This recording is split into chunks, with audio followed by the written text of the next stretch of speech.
Eh bien, le Seigneur m'a conduit ce matin à partager un thème qui m'est très cher et qui va vraiment avec la Pentecôte. Soyons les imitateurs de Dieu. Ça semble un but hyper élevé, mais en fin de compte, c'est exactement ce que dit l'Écriture. Comment vous avez appris à marcher? Peut-être vous en souvenez plus. Mais le principe est toujours le même. Lorsqu'un enfant commence à trotter, il n'est pas seul. Sa mère ou son père ou les deux sont là, tout près de l'enfant. Si l'enfant est prêt à tomber, sa mère sera toujours là pour le retenir. Jamais la mère va laisser son enfant se débrouiller tout seul, au risque de se blesser. Ainsi, petit à petit, l'enfant apprendra à marcher. Pourquoi? Eh bien, c'est simple, il était conçu pour marcher. Alors bien sûr, il y aura des chutes, des égratignures, des pleurs, mais peu à peu, il va prendre de l'assurance. Et très bientôt, l'enfant marchera à la grande joie de ses parents. Ben, vous savez, c'est exactement pareil pour nous, chrétiens, face à notre Père céleste. Après nous avoir sauvés,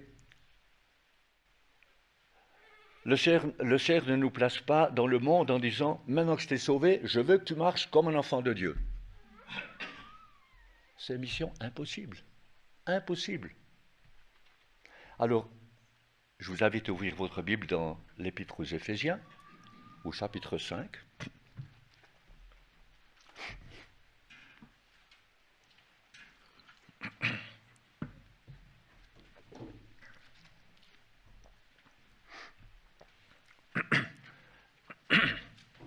Et nous lisons au verset 1er. Soyez donc les imitateurs de Dieu. Voilà notre thème ce matin.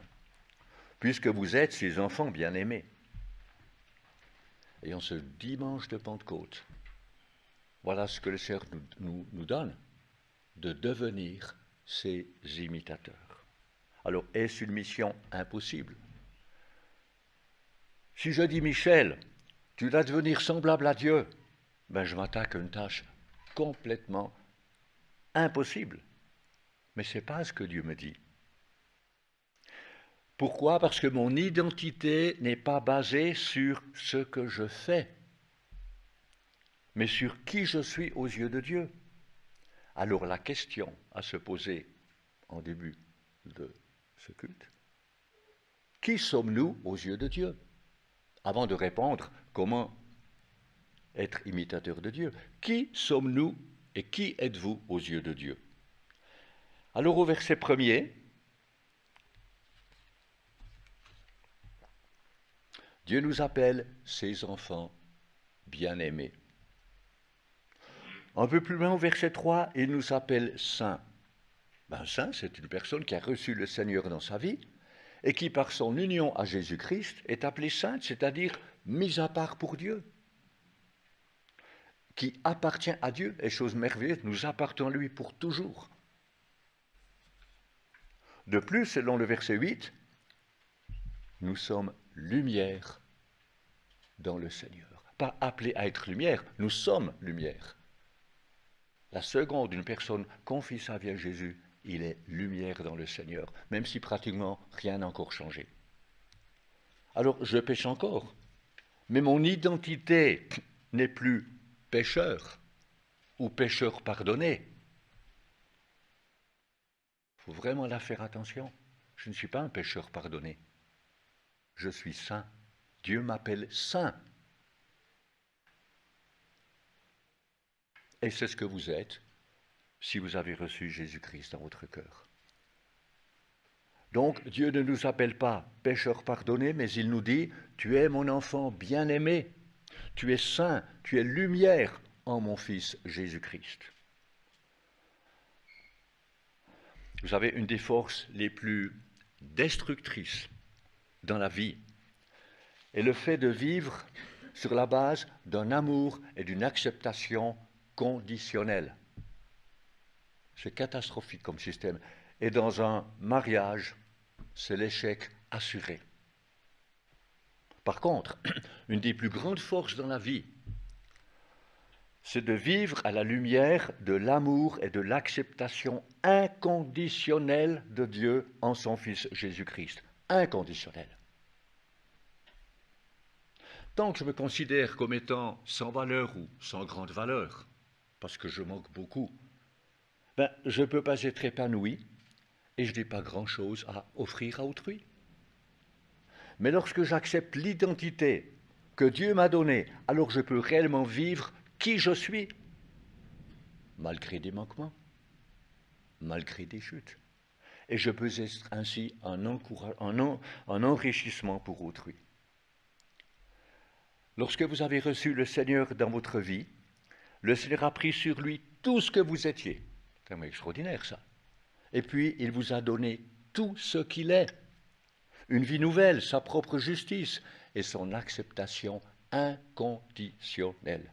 Alors là, je cite un verset, c'est dans 2 Corinthiens, que vous connaissez, chapitre 5, verset 21, « Celui qui n'a pas connu le péché, Jésus-Christ, il l'a fait devenir péché pour nous, afin que en lui, nous devenions justice de Dieu. » Et si vous avez reçu Jésus dans votre cœur, ben la chose est faite. Il a pris tout votre péché, passé, présent, futur, tout est fait. Et puis il vous a donné, vous êtes devenu justice de Dieu. Ce n'est pas à faire, c'est fait. Si vous ne connaissiez pas le Seigneur, sachez qu'il est prêt à faire la même chose pour vous, si seulement vous lui confiez votre vie, tout simplement.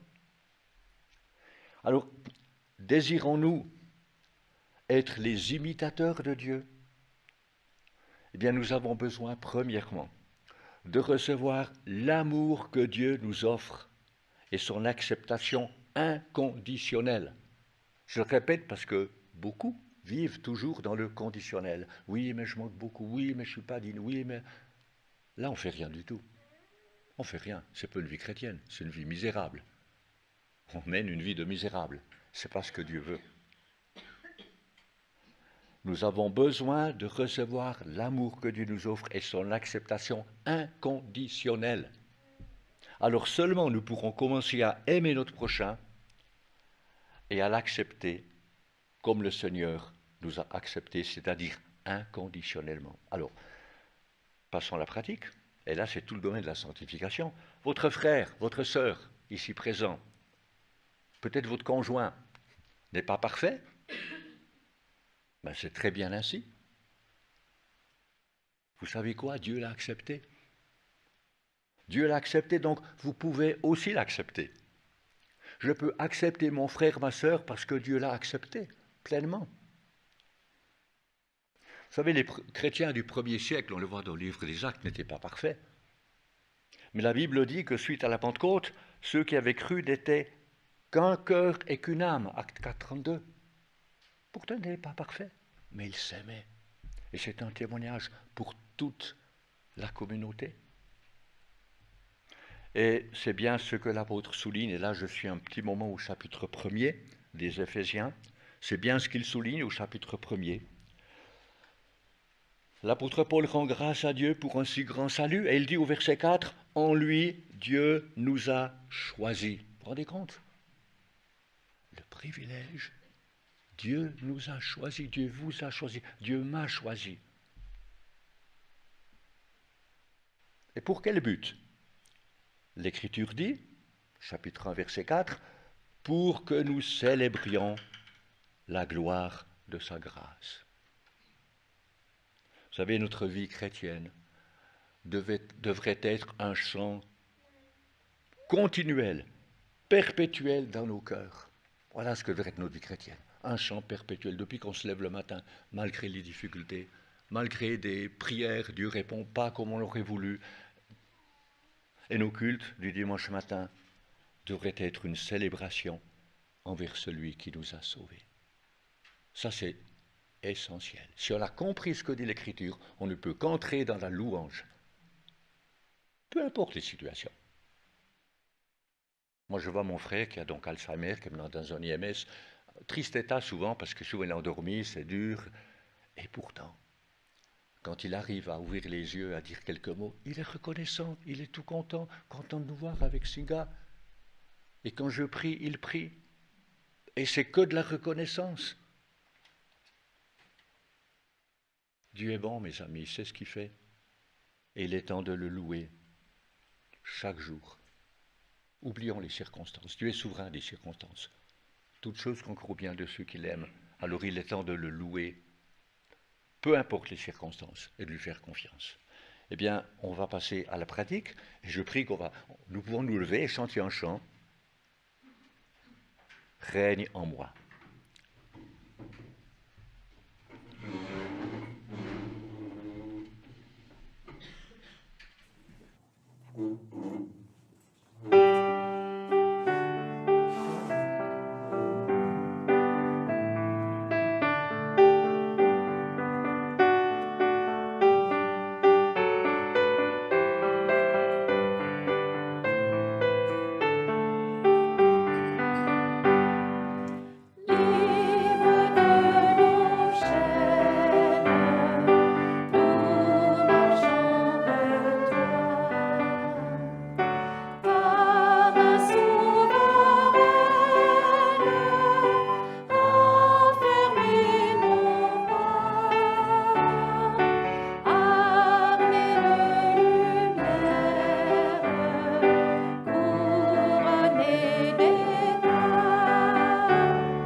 Et nous continuons ce que Dieu a fait dans notre cœur depuis la conversion. L'Écriture dit, toujours chapitre 1er, verset 7, « En lui, par son sang, nous sommes rachetés, pardonnés de nos fautes. » Il n'y a rien de plus précieux que de savoir que tout est pardonné.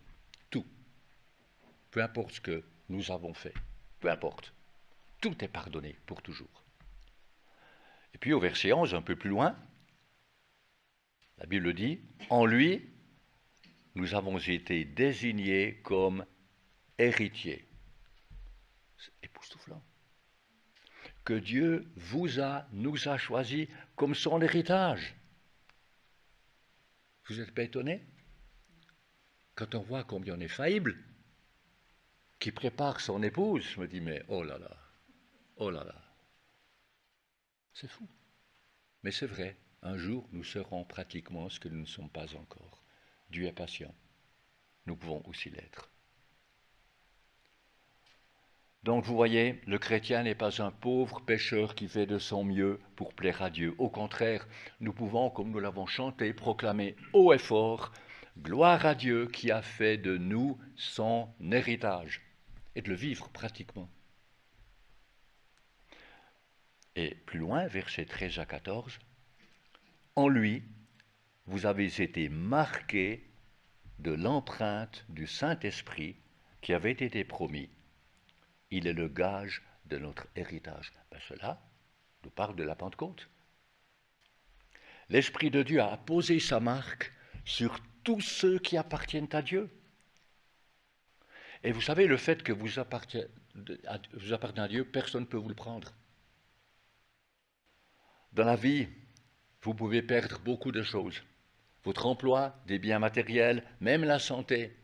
Souvent j'entends « Ah, le plus important, c'est la santé ». Ben non, c'est pas tout. Il y a des choses bien plus importantes. Bien que la santé, c'est important. Mais vous ne pouvez jamais perdre votre salut, car c'est Jésus-Christ qui l'a acquis pour vous et moi, une fois pour toutes, pour toujours. Eh bien, chers amis, que Dieu nous ouvre les yeux pour que nous marchions à la lumière de qui nous sommes et de ce qu'il nous a donné en Jésus-Christ. N'oublions pas cela.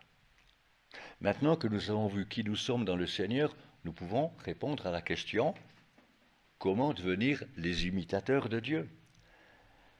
Eh bien, au chapitre 5, les Écritures nous indiquent 3 domaines. Premièrement, et c'est bien parce que c'est précis, marcher dans l'amour. Deuxièmement, marcher dans la lumière.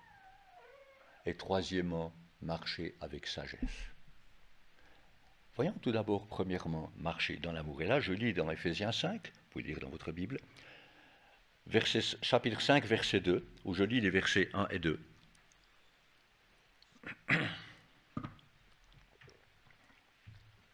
Soyez donc les imitateurs de Dieu, puisque vous êtes ses enfants bien-aimés, et vivez, littéralement, marchez dans l'amour, en suivant l'exemple de Christ, qui nous a aimés et qui s'est donné lui-même pour nous.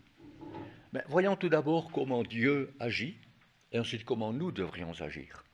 Comment Dieu agit-il face à l'amour? Eh bien, nous le savons, Dieu est amour. Il nous aime, Jean 3,16. Il nous appelle ses enfants bien-aimés. Prenons le terme bien-aimé. Dieu ne me dit pas « je t'aime si ». Vous savez, ici-bas, beaucoup de choses sont conditionnelles. Partout, au boulot, partout, tout est conditionnel. Il faut la performance en tout. Autrement, vous êtes liquidé. Et Dieu ne dit pas « je t'aime si », « je t'accepte si ». Dieu te dit ce matin « tu es un bien-aimé ». Donc, je ne dois pas produire pour prouver ma valeur. Encore une fois, dans la société, c'est usuel. Il faut toujours produire pour prouver.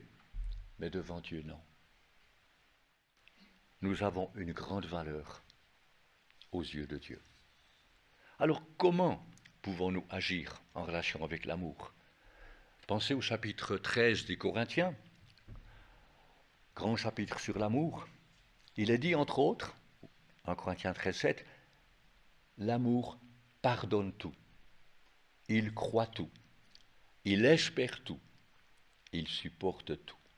Vous savez, notre vieille nature, héritée d'Adam, aime voir ce qui ne va pas. On a tous vécu ça. On est stressé, on voit tout de suite qu'est-ce qui ne va pas, et souvent chez l'autre. Et puis la vieille nature, elle est critique. Qu'est-ce qu'on peut être critique? D'où l'importance d'être conduit par l'Esprit de Dieu. On n'est pas des surhommes. Si on n'est pas conduit par l'Esprit de Dieu, très vite on est critique. Pourquoi tant d'églises cassent, ne vont pas? On devient critique, on devient amer, mais il n'y a pas de raison. Mais la nouvelle nature reçue de Dieu, elle est aimante, elle couvre les fautes des autres. Et c'est bien ça dont il est question, couvrir les fautes des autres.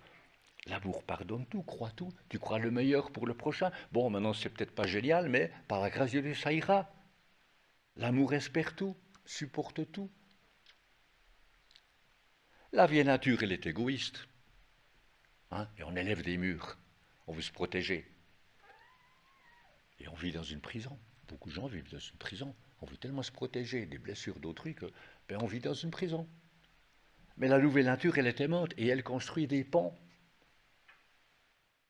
Et si on est blessé parce qu'on aime quelqu'un, puis en retour on n'a pas grand-chose, peut-être des critiques, ce n'est pas un problème, parce qu'on sait que Dieu m'aime. Si quelqu'un ne comprend pas, ça n'a pas grande importance. Le fait là-bas, c'est que Dieu m'aime, a pleinement accepté. Donc je peux aller de l'avant, en étant ouvert à autrui, en étant aimant, en pardonnant, en donnant. Donc vous voyez, l'amour, c'est vraiment la base de la vie chrétienne. D'ailleurs, en Jean 3 dit, celui qui aime a accompli les Écritures. Donc, aimer, c'est aller vers l'autre. Ce n'est que dans la relation que la vie a un sens. Sans relation, il n'y a pas de vie. C'est ainsi que le Seigneur nous demande, et là je lis ce grand verset, Jean 13, 34, que vous connaissez certainement. Je vous donne un commandement nouveau. Aimez-vous les uns les autres, comme je vous ai aimé. Alors quand on pense comment le Seigneur nous a aimé ses disciples, on a du chemin à faire. Mais comme je vous ai aimé, vous aussi aimez-vous les uns les autres. Donc, de la même manière que Jésus t'aime, aime ton prochain. Voilà un très très bel objectif. Il faudrait être patient parce que ce n'est pas facile, ça ne vient pas tout seul. Mais l'Esprit de Dieu nous veut nous aider.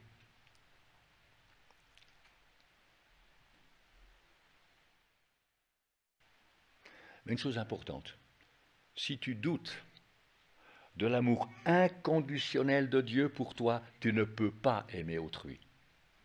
Et tout tient là. Nous traiterons les autres avec la même mesure d'amour, d'acceptation et de pardon que nous pensons, à tort ou à travers, recevoir de Dieu. Si je pense que Dieu, bon ben d'accord, mais enfin il est un petit peu difficile, et puis peut-être qu'il m'en veut, et puis ben c'est fini. Je ne peux ni aimer Dieu ni mon prochain. Je suis un problème envers tout le monde. Je deviens moi-même un problème, un fardeau. Alors est-ce mission impossible ? Marcher dans l'amour ? Ben, bien sûr que non.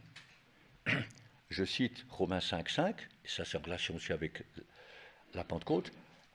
L'amour de Dieu a été déversé dans notre cœur par le Saint-Esprit qui nous a été donné. Le moment de la conversion, Dieu a mis par l'Esprit Saint son amour divin en nous. Il est en nous cet amour. Il ne demande qu'à s'éclore. Il est là. Et bien aussi, je vous invite à entrer dans la pratique et nous allons chanter un deuxième chant, l'amour de Dieu. Et nous chanterons 2 strophes, la 1 et la 3.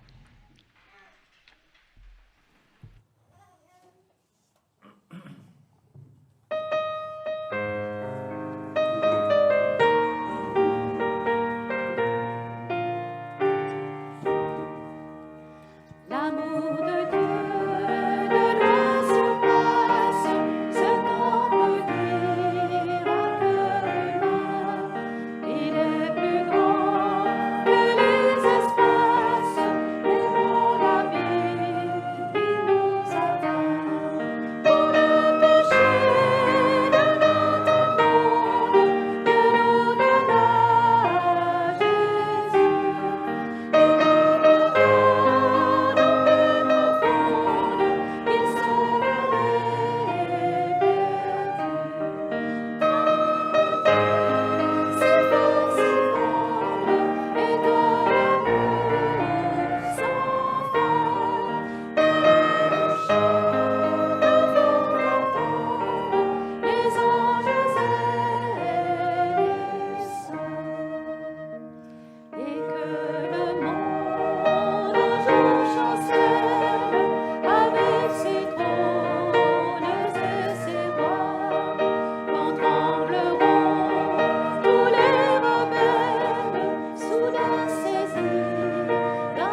place. Donc, nous avons vu premièrement qu'être imitateur de Dieu, c'est marcher dans l'amour. Et deuxièmement, être imitateur de Dieu, c'est marcher dans la lumière. Alors, verset 8, toujours au chapitre 5 des Éphésiens, un verset extraordinaire. Si autrefois vous étiez ténèbres, maintenant vous êtes lumière dans le Seigneur. Conduisez-vous comme des enfants de lumière. À nouveau, voyons comment Dieu agit. Dieu est lumière. Comme le dit 1 Jean 1,5, Dieu est lumière et il n'y a pas de ténèbres en lui. Et Jésus a dit, je suis la lumière du monde. Celui qui me suit ne marchera pas dans les ténèbres, mais il aura la lumière de la vie. Quant à nous, comment devrions-nous agir en relation avec la lumière? Ça, c'est très pratique. Un pêcheur écossais avait un beau tableau au mur qui représentait Christ. Et un ami est venu lui rendre visite. Alors, il était impressionné par le tableau et lui dit, « Tu l'as obtenu où ?» Le pêcheur lui expliquait qu'un certain temps dans sa vie, il buvait beaucoup. Il était allé dans un pub et là, il avait vu ce tableau. Et je lis ce qu'il dit. « J'étais sobre. Et le fait de regarder l'expression du visage de Jésus m'a convaincu de mon péché. » Mais comment Dieu peut parler? C'est comme extraordinaire. Par un tableau. J'ai dit au barman, vendez-moi ce tableau. Cet endroit n'est pas une place pour le Sauveur. Le pêcheur a donné l'argent qu'il avait dans sa poche et il est reparti avec le tableau chez lui. Et il dit, et je le cite, « La même nuit, je suis tombé à genoux. J'ai imploré le pardon du Seigneur et je lui ai demandé de me délivrer de mon péché. » N'est-ce pas merveilleux? La lumière, marcher dans la lumière. Dieu sauve encore aujourd'hui des façons les plus extraordinaires. Alors, pratiquement, s'il est inapproprié pour le Seigneur de fréquenter certains endroits ou de voir certaines choses, soyons conséquents et ne nous trouvons pas où le Seigneur ne peut y être. Là, c'est notre responsabilité. Où est-ce que je vais? Qu'est-ce que je regarde? Très important. Et là, il faut être tolérance zéro. Pas toujours facile dans notre société, mais c'est très important d'y travailler chaque jour. De ne rien permettre qu'il ne veut pas. Et si on est tombé dans ce piège, c'est vite fait. Demander pardon au Seigneur. Et il nous purifie. Et il nous conduit pour être sages et ainsi marcher dans la lumière. Un verset décrit tellement bien comment nous devrions marcher 7 jours sur 7. 1 Jean 1,7. De nouveau un passage très connu de l'apôtre Jean. Et il dit, « Mais si nous marchons dans la lumière, tout comme lui-même est dans la lumière, nous sommes mutuellement, nous sommes en communion les uns avec les autres. Et le sang de Jésus, son Fils, nous purifie de tout péché. » Vous voyez, si ma vie n'est pas droite dans la lumière, je ne suis plus en communion avec vous. Combien c'est important. Donc, si je veux marcher dans la lumière, ma vie doit être transparente. Transparente. Ça peut être intransigeant. Genre perfectionniste, ça joue jamais. Mais ma vie doit être transparente. Il ne doit rien avoir entre moi et le Seigneur.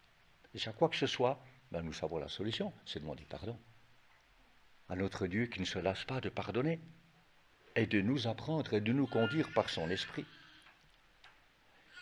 Et bien là aussi, je vous invite à chanter un chant qui est une belle application de ce thème marcher dans la lumière.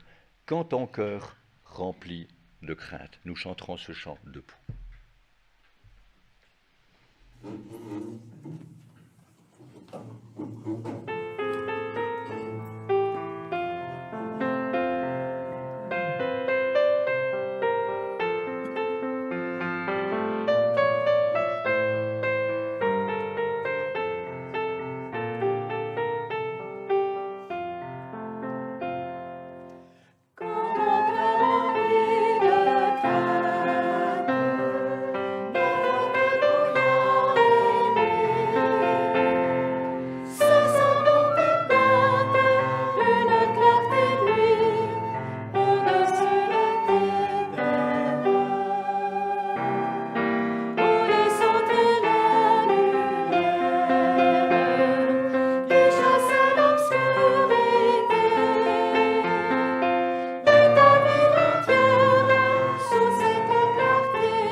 Nous avons vu premièrement que être imitateur de Dieu, c'est marcher dans l'amour. Et deuxièmement, c'est marcher dans la lumière. Et bien, troisième et dernièrement, l'Écriture dit « marchons avec sagesse ».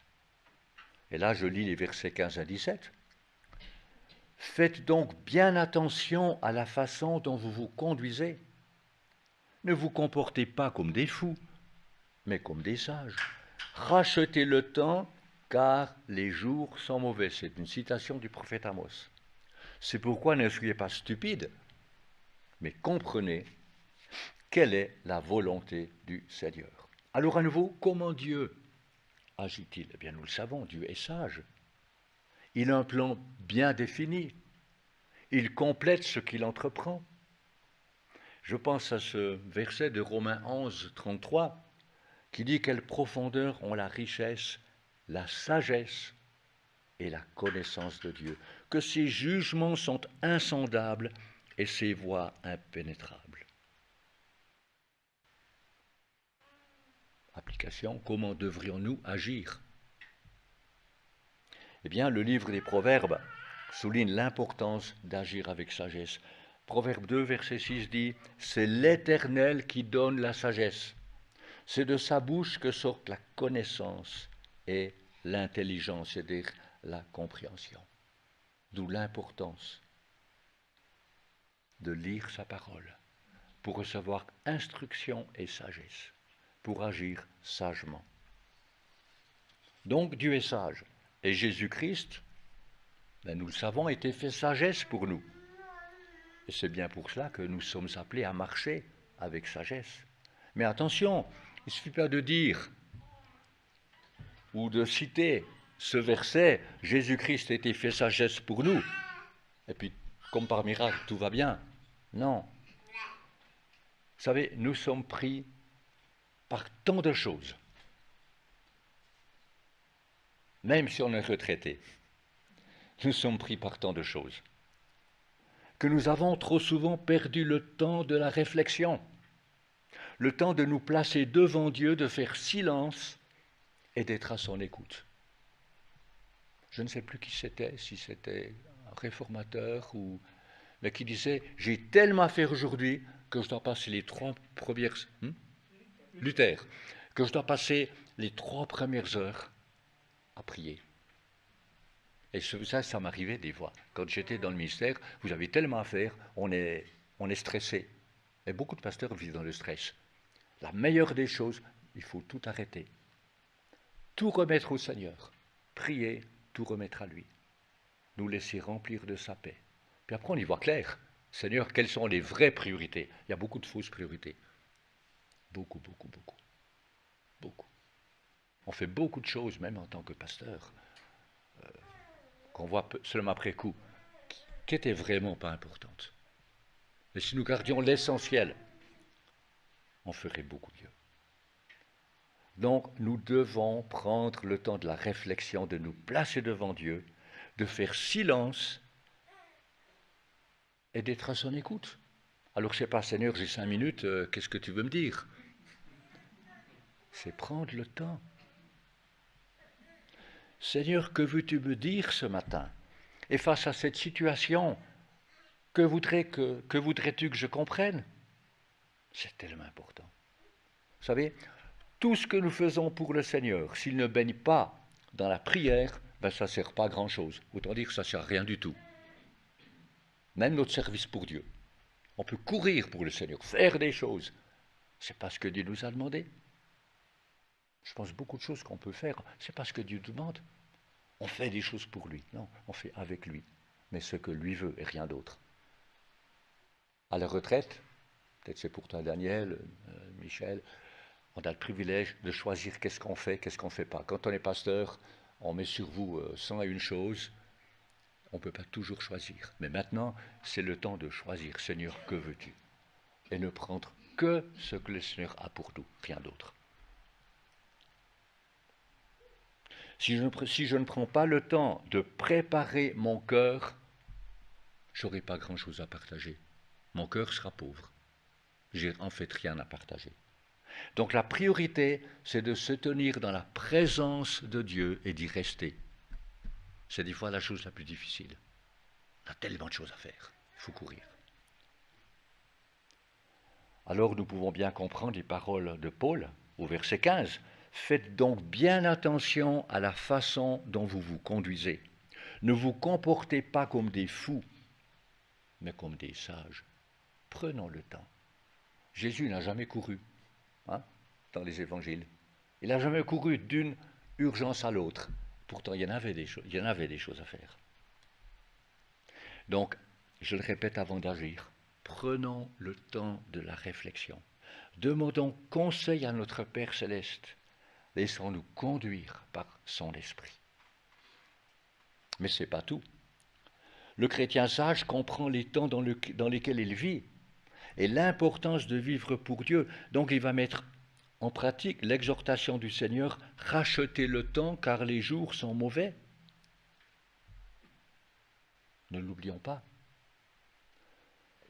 Nous avons le privilège de vivre dans les jours qui précèdent la seconde venue du Seigneur. Eh bien, utilisons avec sagesse ce temps que le Seigneur a mis à notre disposition, sans nous précipiter dans 1001 choses, mais en disant, Seigneur, que veux-tu? Répétons, rappelons-nous que seul le temps présent est à notre disposition. Hier est passé. Combien vivent encore dans hier? Ah, j'aurais dû. Hier c'est passé, c'est fini. Tu as fait des trucs qu'il ne fallait pas, tu le confesses, oublié, on passe, on va de l'avant. Puis demain, tu ne sais pas, on ne sait pas si on est là demain. C'est aujourd'hui. Vivre pleinement avec le Seigneur, sans se faire du souci, sans se casser la tête. Donc, racheter le temps, c'est marcher chaque jour avec le Seigneur et entrer dans les plans qu'il a pour nous, pas dans nos plans, pas dans ce qu'on veut. Ça me rappelle, je ne sais pas si vous avez lu ce livre, ça date déjà de bien des années, le Sadhu Sundar Singh. Ça vous dit quelque chose? Des Indes. Lorsqu'il a visité l'Occident, il était en fait en Suisse en 1922, ben ça fait 100 ans exactement. Vous savez, il était attristé de voir parmi les chrétiens tant d'activités et d'agitation, mais peu de temps consacré à Dieu dans la prière et la méditation. Puis je me dis, mais qu'est-ce qu'il dirait aujourd'hui? On court 100 fois plus. Alors, j'étais pas là en 1922, vous non plus, mais il n'y a rien à comparer.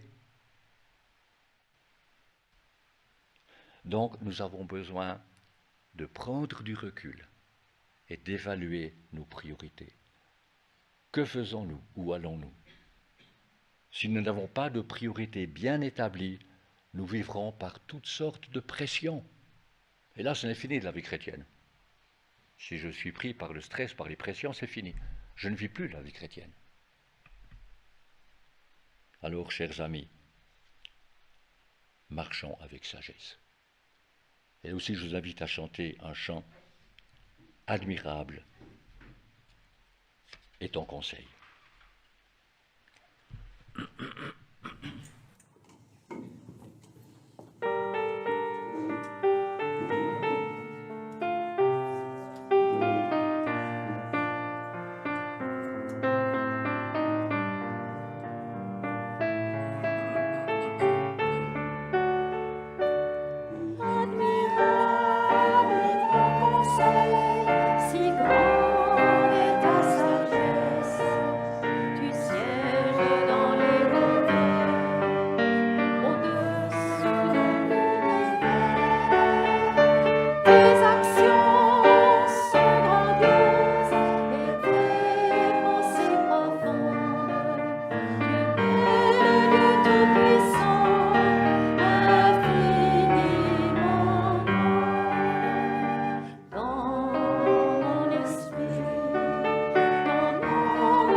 Le Seigneur nous a exhortés ce matin, par sa parole, à être ses imitateurs, tout d'abord en marchant dans l'amour, en marchant dans la lumière, et dernièrement en marchant avec sagesse.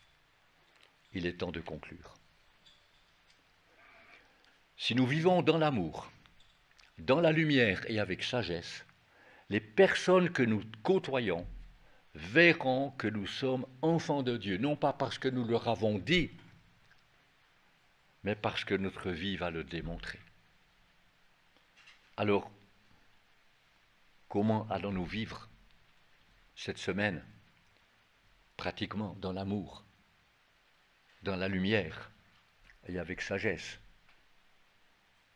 Encore une fois, je répète, ne disons pas « pauvre de moi ».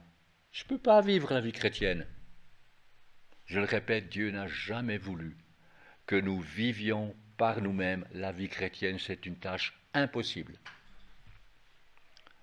C'est pourquoi il nous a donné le Saint-Esprit, qui est Dieu en nous.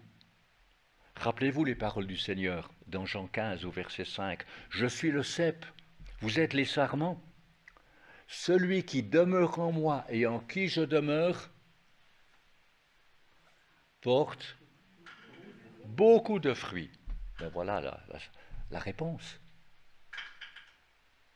C'est simplement demeurer en lui. Jésus ajoute, car sans moi, vous ne pouvez rien faire. Donc, ce n'est pas essayer par nous-mêmes, c'est laisser le Seigneur vivre en nous, l'aimer, lui demander des conseils, lui demander sagesse, lui demander pardon quand on a fait faux, le laisser vraiment pénétrer par le Saint-Esprit tous les domaines de notre vie.